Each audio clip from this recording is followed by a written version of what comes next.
चलिए तो स्टार्ट कर रहे बाबू। तो एक छोटा सा टॉपिक है, टॉपिक ऐसा है ना कि अभी शुरू होगा अभी खत्म हो जाएगा, समझे? या एक ही क्लास का टॉपिक ही है हम लोग का, capital and revenue expenditure. Capital and revenue expenditure topic का नाम है, कैपिटल रेवेन्यू एक्सपेंडिचर। ये कितना मार्क्स के एग्जाम में आएगा, ये सवाल आपके मन में परेशान करता होगा। देखिए हम कैसे लिखने वाले हैं, ये चैप्टर या तो 5 मार्क्स का आएगा या तो 0 मार्क्स का आएगा। जा सर ऐसा कैसा बात हुआ? देखिए जो है एकदम टू द ऑनेस्ट, उस चीज को समझना बहुत जरूरी होता है बस, क्योंकि आप इसको बहुत ज्यादा पढ़ के चले गए, ऐसा नहीं है कि बहुत हम क्या बोले सेल्स और अप्रूवल जो लोग किए तो आपको लगा 2 दिन में कौन सा चैप्टर कंप्लीट होगा। चैप्टर ही ऐसा है। जैसे रेक्टिफिकेशन बहुत बड़ा है, बात से रेक्टिफिकेशन जितना करेगा उतना ही कम है, लेकिन उससे भी 5 मार्क्स का ही क्वेश्चन आता है, वो भी ऑप्शनल है, लेकिन रेक्टिफिकेशन लोग मोस्ट ऑफ द टाइम देते ही है।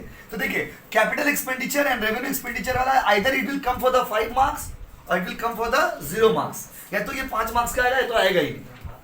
तो सर ये कैसा टॉपिक है? टॉपिक ये है, इसमें करना क्या है, इस चैप्टर में करना क्या हम लोग को, तो सेमेस्टर 1 का अकाउंट्स पे इस चैप्टर में हम लोग को देखो, अभी आपको हम कैपिटल एक्सपेंडिचर का मतलब बताएंगे और रेवेन्यू एक्सपेंडिचर का मतलब बताएंगे। किसका मतलब बताएंगे? कैपिटल का और रेवेन्यू, दोनों का डेफिनेशन बताएंगे, और डेफिनेशन बताने के बाद आपको हम कुछ एग्जांपल्स देंगे, और एग्जांपल्स देने के बाद आपको उसमें से चुनना रहेगा कि कौन सा कैपिटल एक्सपेंडिचर है, कौन सा रेवेन्यू एक्सपेंडिचर है। अच्छा, अगर इससे क्वेश्चन आएगा तो कैसा आएगा? क्वेश्चन आएगा तो इस तरह का आएगा, explain capital expenditure, write 5 examples of capital expenditure, या write 4 examples of capital expenditure.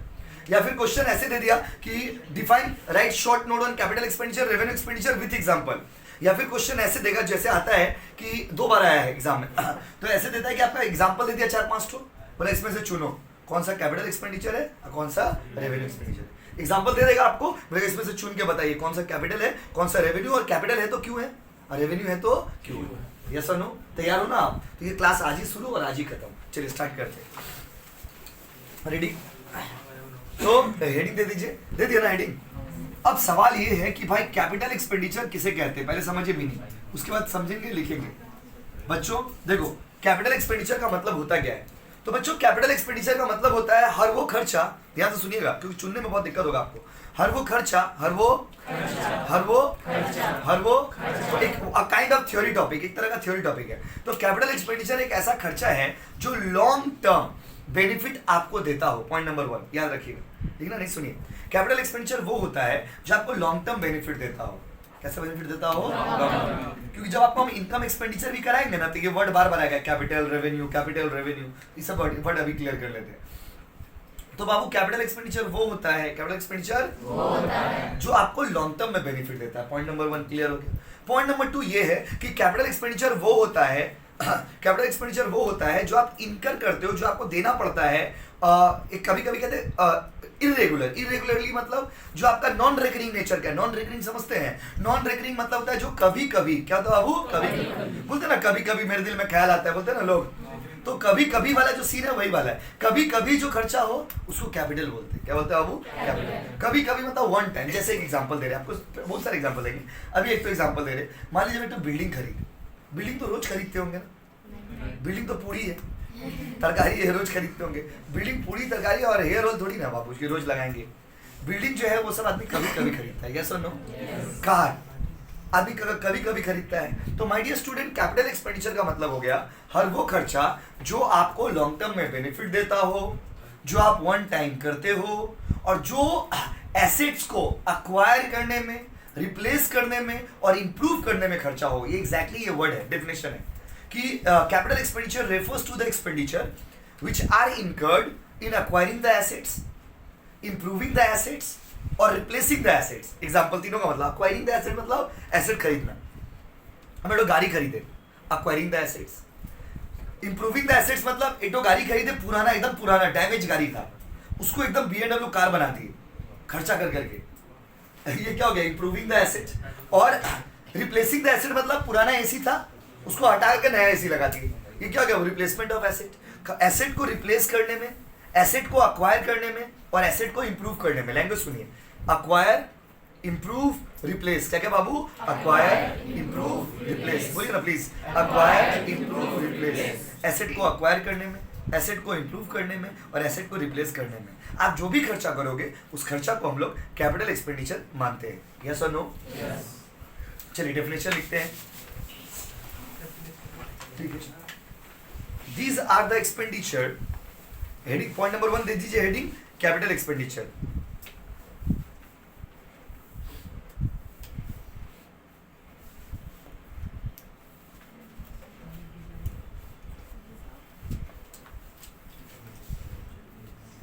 दे दिए बाबू, कैपिटल एक्सपेंडिचर, बोले आंसर बोले, लिखिए। इट रेफर्स टू, अच्छा दीजा लिख दिए ना, तो कोई दिक्कत नहीं, बोला अभी स्टार्ट ही किया, क्या लिखिए, एक ही चीज है, क्या लिखिए बताइए। These are the expenditure which are incurred, these are the expenditure which are incurred for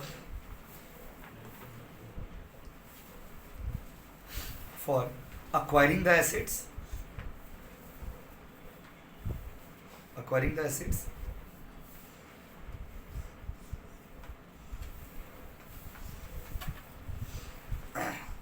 replacing the assets, acquiring the assets, replacing the assets, and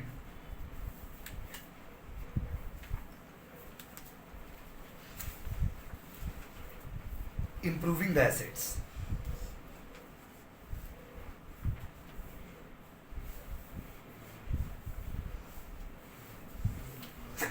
Excuse me.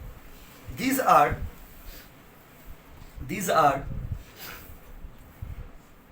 generally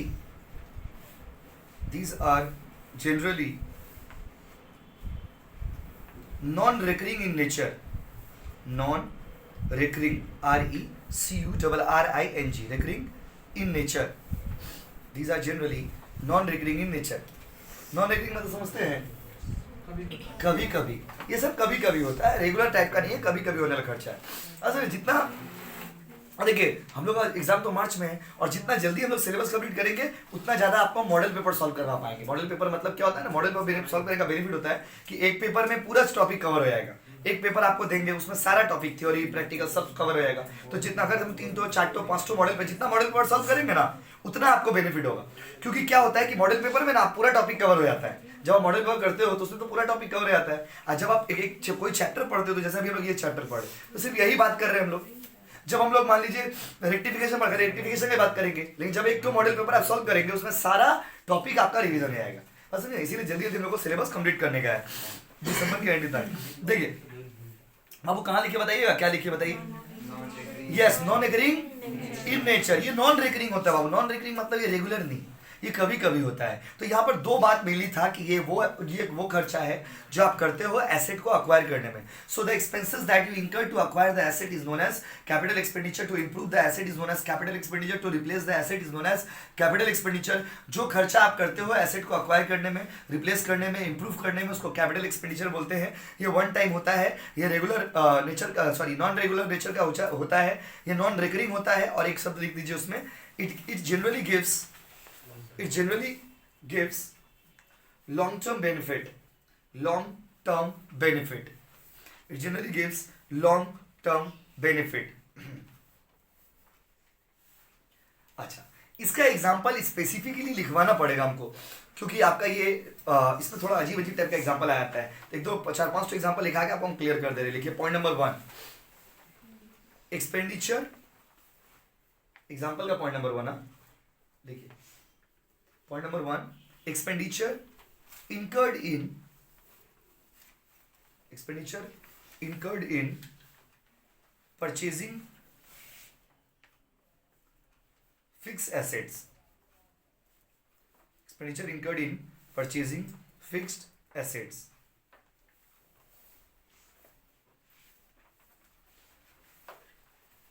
देखिए फिक्स एसेट को खरीदने में जो खर्चा होता है उसको हम लोग कैपिटल एक्सपेंडिचर बोलते हैं। अभी बहुत सारे एग्जांपल है। पहला एग्जांपल, फिक्स एसेट को खरीदने में जो खर्चा होगा उसको कौन सा एक्सपेंडिचर बोलेंगे आप? Capital expenditure. जैसे कि ये मैंने सारा था, जैसे कि, तो देखिए जैसे कि purchase of land, purchase of building, purchase of furniture, purchase of motor car. यहाँ पर एक तो बुद्धि लगाने का एग्जाम में थोड़ा रिस्की है, बट ठीक है। अगर बाय द वे मान लीजिए एग्जाम में आपसे पूछा कि right 5 examples of capital expenditure या 4 एग्जांपल्स ऑफ कैपिटल एक्सपेंडिचर, और आपको कुछ याद नहीं, बस इतना याद है कि हाँ कैपिटल एक्सपेंडिचर हम लोग करते हैं बड़ा एसेट को खरीदने के लिए, तो उस केस में क्या लिखेंगे? उस केस में लिखेंगे 5 एग्जाम्पल 4 एग्जाम्पल देने के लिए, purchase of land, purchase of building, purchase of machine, purchase of plant, purchase of furniture. कितना पॉइंट हो गया? 5। कितना पॉइंट हो गया? लेकिन ये रिस्की है, मार्क्स आपको मिल भी सकता है और नहीं मिल सकता। कुछ मार्क्स तो मिलेगा, 0 तो नहीं मिलेगा, कुछ तो मार्क्स तो मिलेगा, लेकिन आपको यहाँ पर थोड़ा रिस्क रहता है कि आपको 4-5 मार्क्स मिलेगा कि नहीं मिलेगा, 1-2 मार्क्स तो मिल ही जाएगा ऑब्वियसली। तो हम जो आपको लिखवा रहे हैं एक्सपेंडिचर का कैटेगरी है कि अगर कोई भी एसेट आप खरीद रहे हो वो आपका जिंदगी के लिए कैपिटल एक्सपेंडिचर है। अगर ये एसी हम खरीद रहे हैं, एसी मेरे लिए कौन सा एक्सपेंडिचर है बताइए? कैपिटल। अगर एक बाइक हम खरीद रहे, बाइक मेरे लिए कौन सा एक्सपेंडिचर है? कैपिटल। अगर एक घर आप खरीदे, घर आपके लिए कौन सा एक्सपेंडिचर है? कैपिटल। पॉइंट नंबर 2 लिखिए, पॉइंट नंबर 2 लिखिए, पॉइंट नंबर 2 लिखिए। एक्सपेंडिचर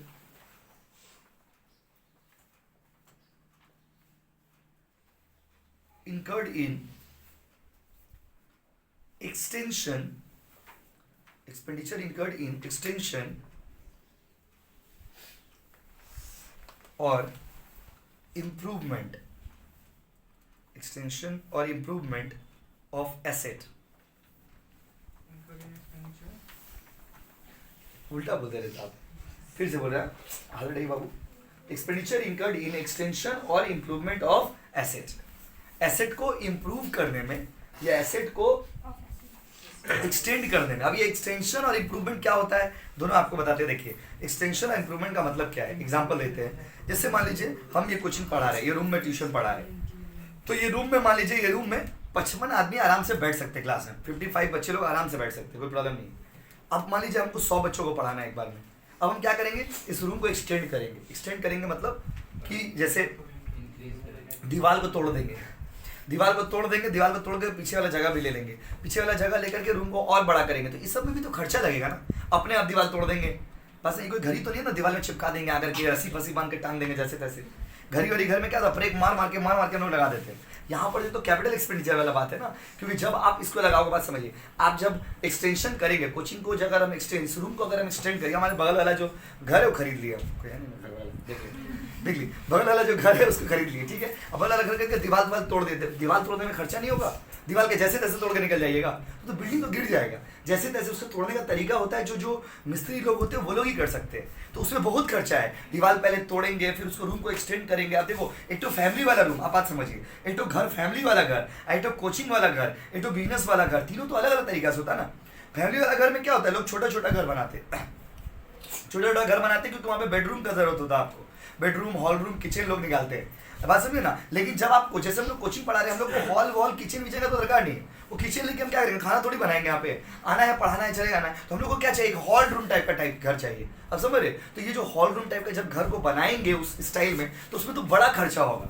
वो मेरे लिए कौन सा एक्सपेंडिचर हो गया, कैपिटल एक्सपेंडिचर। तो कोई भी ऐसे, जैसे आपका 1 तल्ला घर है, अब 3 तल्ला बना रहे, एक्सटेंशन हुआ ना एसेट का, एक्सटेंशन इसी को तो बोलते हैं। 1 तल्ला को 3 तल्ला बना दिए, ये क्या हो गया, एक्सटेंशन। क्या गया बाबू, एक्सटेंशन।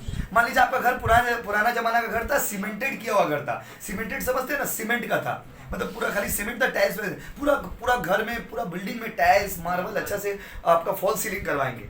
इंप्रूवमेंट क्या हो गया बाबू, इंप्रूवमेंट। हम दोनों वर्ड का एग्जैक्ट मीनिंग आपको बता रहे हैं, बोलने का तो बोलते दोनों एक ही है, नहीं, दोनों में अंतर है, एक्सटेंशन और इंप्रूवमेंट। एक्सटेंशन कराइए चाहे इंप्रूवमेंट कराइए, दोनों ही आपके लिए कौन सा एक्सपेंडिचर है बोलिए, कैपिटल। कौन सा एक्सपेंडिचर है बच्चों, कैपिटल। क्योंकि रेवेन्यू चुनने में आपको दिक्कत नहीं होगा, जब हम एग्जांपल अभी देंगे आपको कैपिटल चुनने में ही दिक्कत होगा, इसीलिए कैपिटल का एग्जांपल अलग अलग टाइप का बता दे रहे कि कैसा कैसा चीज को कैपिटल बोला जाता है। तो मेरे सवालों का जवाब दीजिए, अगर हम कोई चीज खरीदते हैं तो मेरे कौन सा एक्सपेंडिचर है, वो एसेट खरीदते तो कौन सा एक्सपेंडिचर है, और अगर मान लीजिए हम कोई एसेट को बढ़ाते हैं तो, अच्छा मेरा बाइक है, मान लीजिए मेरा बाइक है, उस बाइक को हम शायद, अब हम बाइक को क्या करना चाहते हैं, आप लोग वो मूवी देखे, क्या नाम है वो हीरो का, अमिताभ बच्चन का मूवी था शोले। शोले देखिए, शोले में जो बाइक होता है उसमें साइड में जो रहता है ना डब्बा जैसा, जिसमें 2-3 आदमी बैठ जाते हैं, तो हम चाहते हैं कि 4-5 आदमी हम लोग बैठ के घूमने जा सके कहीं भी, तो हम वो वाला गाड़ी में लगा दिए, अपना बाइक में वाला अटैच करवा दिए, उसमें खर्चा नहीं लगेगा। वो कौन सा एक्सपेंडिचर है, इंप्रूवमेंट हो गया ना, इंप्रूवमेंट। तो कैपिटल एक्सपेंडिचर है। आपको एग्जाम में ये नहीं बताना है कि एक्सटेंशन है कि इंप्रूवमेंट है, लेकिन रीजन पूछ देगा तो लिखना पड़ेगा ना, इसीलिए चीज बता रहे हैं आप, समझे। तो कैपिटल एक्सपेंडिचर हो जाएगा वो। कौन सा एक्सपेंडिचर बाबू, कैपिटल। तीसरा लिखिए,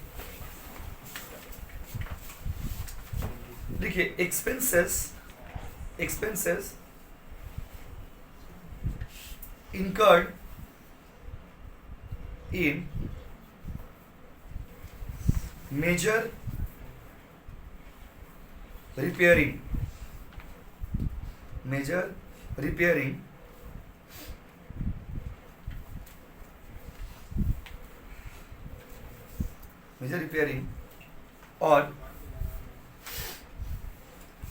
repairing और replacement of parts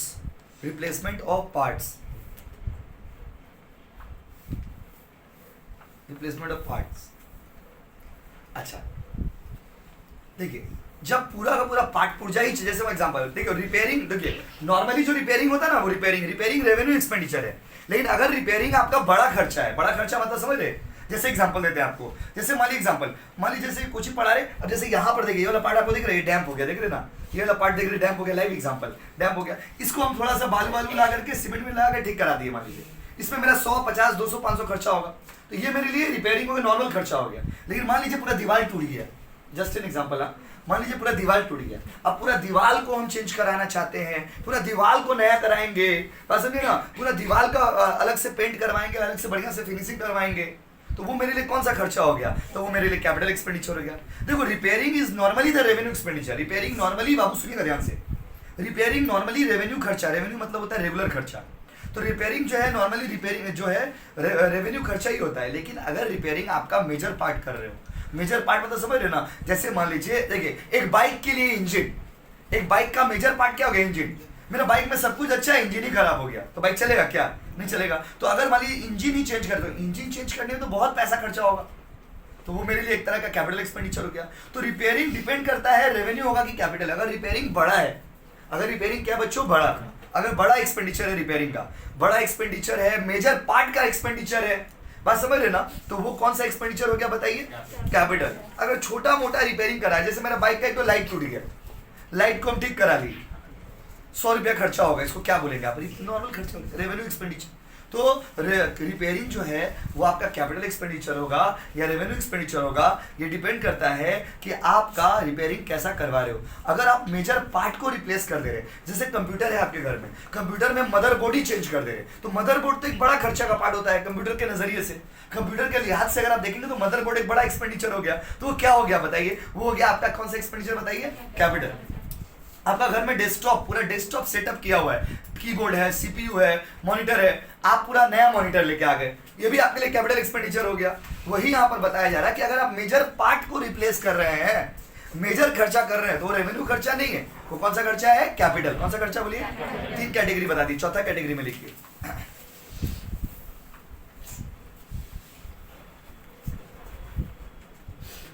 कितना कैटेगरी हो गया बच्चों, 3। चौथा लिखिए, लीगल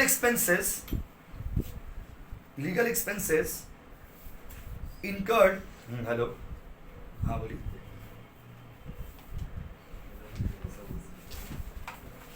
नया स्टूडेंट कौन सा क्लास का बाबू,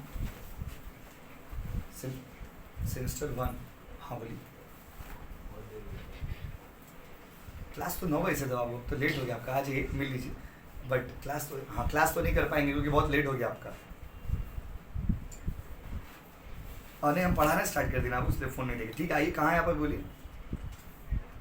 खिलजिला पोस्ट ऑफिस से दूर है ट्यूशन, आप बॉन्डल बाजार के देखिए, बॉन्डल ब्रिज के पास है। वो गूगल में तो ऐसे दिखाता था, समझे ना, गूगल को फॉलो करेंगे ना बहुत दिक्कत होगा। हाँ डायरेक्ट बता रहे, हम आपको बता रहे ना ओरली, क्योंकि मेरा मोबाइल इंगेज है ना, जिससे हम पढ़ाते हैं, वो ऑनलाइन रिकॉर्ड कर रहे हैं, जिससे हाँ बस समझिए, तो आप हमको बता दीजिए। हाँ आपको बॉन्डल ब्रिज से थोड़ा पीछे देखिए ना, बहुत बड़ा बिल्डिंग है, त्रिवेणी हाइट्स। हाँ रिकॉर्ड करिए, बॉन्डल ब्रिज जो देख रहे हैं आप, उसके पीछे देखिएगा एक तो बहुत बड़ा बिल्डिंग है, क्रीम कलर का, ठीक है, त्रिवेणी हाइट्स। हाँ उसी का उल्टा में तो गली है। आप वो बिल्डिंग के पास जाएंगे, वहाँ पे अमृतसर ढाबा है छोटा सा, उससे पूछेगा ढाबा वाला लोग से कि कोचिंग कहाँ होता है, बता देंगे। खाली पूछे कोचिंग कहाँ पढ़ाई होता है, बस वो गली में आइएगा, वहीं पे दीवार का मस्त कोचिंग। हाँ तो आप आज देख लीजिए लोकेशन, फिर आपको बता देते हैं, ठीक है। नेक्स्ट क्लास कल होगा। ठीक है, समझे? तो क्या बात कर रहे थे वो बताइए। हाँ, legal expenses incurred in acquiring the property. Legal expenses incurred in acquiring the property, ACQUIRING, acquiring the property, acquiring the property। सुनिएगा ध्यान से, legal expenses incurred in acquiring the property. अगर कोई प्रॉपर्टी को अक्वायर करने में, प्रॉपर्टी को acquire करने मतलब चाहे वो टेंजिबल हो चाहे वो इनटेंजिबल हो। टेंजिबल एसेट होता है, इनटेंजिबल एसेट होता है। टेंजिबल एसेट मतलब land, building, furniture, motor car. और intangible asset goodwill, patent right, copyright, trademark. My dear student, कोई भी एसेट हो, अगर कोई भी एसेट को खरीदने में आपका कोई लीगल एक्सपेंसेस लगा है तो वो एक्सपेंसेस को, जैसे स्टैंप ड्यूटी होता है, आप लोग जब जमीन वमीन खरीदोगे ना तो जमीन का रजिस्ट्री कराना पड़ता है। ये वर्ड आप सुने होंगे। तो जमीन का रजिस्ट्री कराना पड़ता है। जमीन लेते हैं हम लोग, घर वर भी खरीदते हैं। इलीगल फ्लैट खरीदोगे तो वहाँ पे रजिस्ट्री नहीं होता है। अच्छा, जब आप लीगल और इलीगल बोलते हैं ना, लोग सुनते होंगे, आप लोग कोलकाता में बहुत ज़्यादा चलता है कि लीगल बिल्डिंग है, इलीगल बिल्डिंग है। लीगल इलीगल में फ़र्क क्या है? तो फ़र्क है, लीगल वाला गवर्नमेंट के घर में रजिस्टर होगा, वहाँ पर गवर्नमेंट का खाता में, गवर्नमेंट का ऐप्स में, गवर्नमेंट का वेबसाइट पर आपका नाम दिखाएगा कि इस आदमी का नाम पे प्रॉपर्टी है। और इलीगल वाला में आपका नाम नहीं दिखाएगा, बस यही फ़र्क है। बात समझे ना? अब यहाँ पर जब भी आप कोई लीगल प्रॉपर्टी खरीदते हो ना, जब कोई लीगल प्रॉपर्टी खरीदेंगे तो आपको लीगल एक्सपेंसेस देना पड़ता है, रजिस्ट्रेशन चार्जेस। तो फिर सर कौन सा बढ़ाता है? 10-20 रुपया दे देंगे। 10-20 रुपया नहीं है रजिस्ट्रेशन चार्ज। जब जमीन खरीदते हो ना, आप लोग, आपको माइनर एग्जांपल देते हैं। जब जमीन खरीदेगा तो समझिए एक अच्छा खासा amount, a very handsome amount, एक बहुत ही अच्छा खासा अमाउंट आपको पे करना पड़ता है रजिस्ट्रेशन के लिए। जैसे एक एग्जांपल देते हैं डेमो के रूप में, अगर आप 10 लाख का जमीन खरीद रहे मान लीजिए, तो लगभग समझ लीजिए, अंदाज से बता रहे हैं आपको, लगभग 1.5-2 लाख रुपया आपका खर्चा हो जाएगा एडिशनली। तो बताइए, अगर 10 लाख का जमीन खरीदो तो लगभग खर्चा कितना? 1.5-2 लाख रुपया। तो 10 लाख का प्रॉपर्टी खरीदने वाला व्यक्ति के लिए 2 लाख रुपया मैटर करता है, बहुत मैटर करता है। अब समझ रहे, 10 लाख रुपया का प्रॉपर्टी खरीदने वाला आदमी के लिए 2 लाख मैटर करता है। अगर कोई करोड़ों का भी प्रॉपर्टी खरीदेगा तो उसको 20 लाख रुपया लग जाएगा मान लीजिए, तो उसके लिए भी तो 20 लाख रुपया मैटर करता है। इसीलिए कोई भी प्रॉपर्टी जब आप खरीदते हैं, उसका रजिस्ट्रेशन जब कराने जाते हैं, उसका रजिस्ट्रेशन का जो खर्चा होता है उसको कैपिटल एक्सपेंडिचर माना गया। कौन सा एक्सपेंडिचर बच्चों? Capital expenditure. हो गया? लास्ट पॉइंट लिखिए। कितना एग्जांपल हो गया बताइए? एक और एग्जांपल लिख लीजिए। Expenses incurred in installation of asset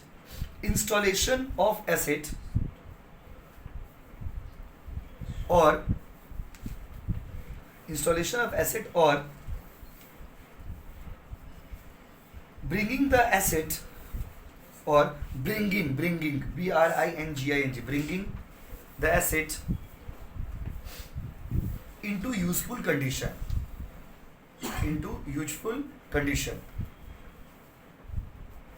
asset को यूज करने लायक बनाना। एसेट को यूज करने लायक बनाना, यूज करने लायक मतलब ऐसा बना देंगे कि यूज कर पाइएगा आप। हर वो खर्चा जो एसेट को यूजफुल बनाने में, जैसे एग्जांपल दे रहे, आप अगर एसी खरीद के लाएंगे और तो उसको ऐसे डब्बा में रखा पड़ा हुआ रहेगा, एसी को इंस्टॉल करना पड़ता है, जहां तक लगा देंगे क्या? आप लोग तो इतना सारा दोस्तों के घर में गए हैं कि देखिए किसी के घर में एसी जमीन में लगा हुआ है। आप लोग इतना सारा फ्रेंड है आप लोग का, इतना सारा दोस्तों के घर में फोटो भी देखते होंगे फेसबुक, इंस्टाग्राम, व्हाट्सएप पे। किसी का घर का फोटो देखे कि एसी जमीन पे देखेंगे, या तो लगेगा नहीं, या लगेगा तो उसका एक अपना एक पोजीशन होता है। और फिर वही बात, एसी कोई कपड़ा नहीं है कि धागा पे टांग देंगे। बात समझिए, एसी कोई कपड़ा नहीं, कपड़ा का ऐसे आगे टांग देते हैं हम लोग घर में, लेकिन ये एसी कोई कपड़ा नहीं है कि धागा में टांग देंगे। इसको इंस्टॉल करना पड़ता है, और इंस्टॉल करना इतना आसान नहीं है। इंस्टॉलेशन का एक लंबा चौड़ा खर्चा होता है। जब आप इंस्टॉल करने जाएंगे ना, इंस्टॉलेशन में एक लंबा चौड़ा खर्चा होता है। तो जो भी एसेट को इंस्टॉल करने में आपका खर्चा होगा उसको हम लोग क्या बोलते हैं? उसको हम लोग बोलते हैं कैपिटल एक्सपेंडिचर। तो याद रखिएगा, ये लाइन में लोग बहुत कंफ्यूज आते हैं। Wages paid for the installation of machinery. हम लोग मशीन को इंस्टॉल करने के लिए वेजेस पे किए। कॉलेज में भी ये क्वेश्चन टीचर्स लोग बहुत पूछते हैं कि wages paid for installation of machinery, machine को इंस्टॉल करने के लिए वेजेस पे किए, ये कौन सा खर्चा है बताइए? तो बच्चे बोलते जाइए तो छोटा सा खर्चा है, वेजेस दिए। नहीं, आप खर्चा का अमाउंट मत देखिए इसमें, आप ये देखिए उसका बेनिफिट कितना लंबा है। इंस्टॉलेशन आप बार बार करवाइएगा क्या? आप इंस्टॉलेशन बार बार कराइएगा। एक बार एसी को इंस्टॉल करा लिया, अब उसको यूज करिए, आप उसका बेनिफिट लीजिए। एसी है तो इंस्टॉल करना पड़ेगा। आजकल टीवी भी आता है, एलईडी टीवी देखते होंगे आप लोग, तो एलईडी टीवी में भी क्या उसको भी इंस्टॉल करना पड़ता है। पहले का जो टीवी होता था, डब्बा वाला टीवी जो होता था, उसमें क्या होता था, लाते थे, प्लग डालते थे, कार्टून देखना चालू कर देते थे। अभी का टीवी में ऐसा नहीं है, अभी का टीवी में भी आपको इंस्टॉल करना पड़ता है वॉल में। तो माय डियर स्टूडेंट, ये जो पूरा सीन है उसमें एक अच्छा खासा अमाउंट खर्चा होता है। तो इंस्टॉलेशन का जो खर्चा होता है, that is which kind of expenditure बताइए? Capital expenditure. चलिए हो गया, नेक्स्ट पॉइंट लिखिए। अगला हेडिंग दे दीजिए revenue expenditure. Revenue expenditure, revenue expenditure, ये बहुत इजी है। अब रेवेन्यू एक्सपेंडिचर मतलब all those expenditure which help you to generate the revenue. हर वो खर्चा जो आपको रेवेन्यू जनरेट करने में मदद करे। रेवेन्यू मतलब पैसा कमाने में मदद करे। हम आपको ट्यूशन पढ़ा रहे, तो मेरे लिए कोचिंग का भाड़ा कौन सा खर्चा हो गया? Revenue expenditure. अकाउंट्स के हिसाब से मेरा कोचिंग का भाड़ा कौन सा खर्चा हो गया बताइए? Revenue expenditure. कौन सा खर्चा बच्चों? Revenue expenditure. अच्छा, जैसे देखिए, हाँ मान लीजिए, अच्छा पेट्रोल का खर्चा क्या हो गया मेरे लिए? Revenue expenditure.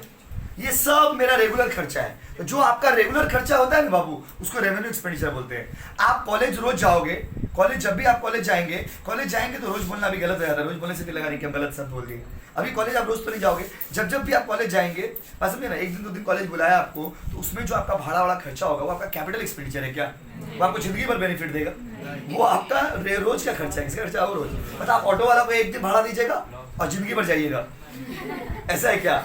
नहीं। हाँ, अगर आप ऑटो खरीद लेते हैं जाने के लिए तो कैपिटल एक्सपेंडिचर। अगर आप कॉलेज जाने के लिए तो ऑटो खरीद ले लो बेटा, अभी अपना ऑटो हो गया, इसी में रोज जाएंगे आएंगे जाएंगे आएंगे। ये हो गया कैपिटल एक्सपेंडिचर। आप समझ क्या बोले? 39/2 खरीद लिए, कैपिटल एक्सपेंडिचर। ये सब कैपिटल एक्सपेंडिचर है। अगर आप सुनो, अगर लॉन्ग टर्म, बात नहीं, लॉन्ग टर्म के लिए कुछ खरीद लेते हो तो कैपिटल एक्सपेंडिचर है। लेकिन आप रोज जाते हो, रोज अंकल को भाड़ा देते हो, रोज जाते हो, रोज अंकल को भाड़ा देते हो, तो ये हो गया आपके लिए रेवेन्यू एक्सपेंडिचर। रेवेन्यू मतलब रेगुलर खर्चा। कौन सा खर्चा बाबू? रेगुलर। क्या बिना भाड़ा दिए जाते हैं? तो रेवेन्यू एक्सपेंडिचर मतलब रेगुलर खर्चा। लिख दीजिए। इट रेफर्स टू, एक ही बार लिखने का, it refers to all those expenditure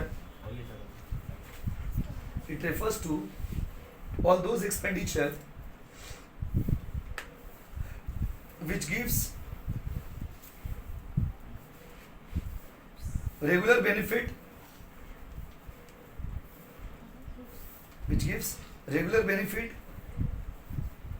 and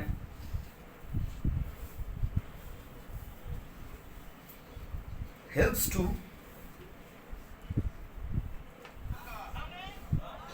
generate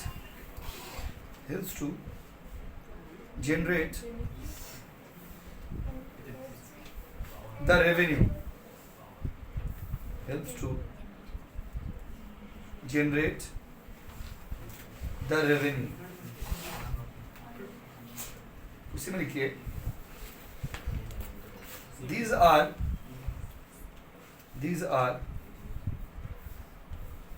the expenses of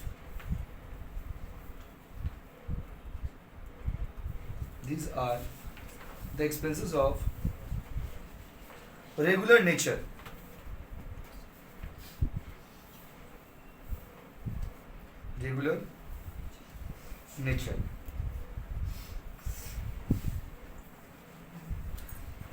चलिए, अब हम लोग इसका एग्जाम्पल को सॉल्व करेंगे। कल ही हम एक क्वेश्चन भेजे थे, देखिए होगा, मोबाइल खोलिए, उसमें एक क्वेश्चन होगा, क्वेश्चन निकालिए। कल एक सम्स भेजे थे, देखिए उसको भी सॉल्व करेंगे।